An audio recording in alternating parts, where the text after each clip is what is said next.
Blok 6 šoštanjske termoelektrarne, ki zagotavlja tretjino električne energije v Sloveniji, ne bo deloval več tednov. Tako so ugotovili po pregledu naprav, potem ko se je blok minuli konec tedna zaradi napake nepričakovano zaustavil. Generalni direktor holdinga Slovenske elektrarne Viktor Vračar.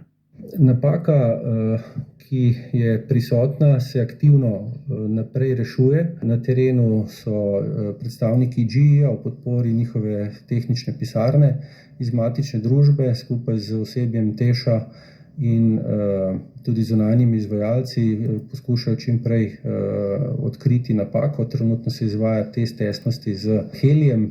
Sum za napako gre na turbino, netestnost turbine. V holdingu zatrjujejo, da je oskrba z električno energijo kljub temu stabilna, ne morejo pa napovedati, kdaj bodo napako odpravili.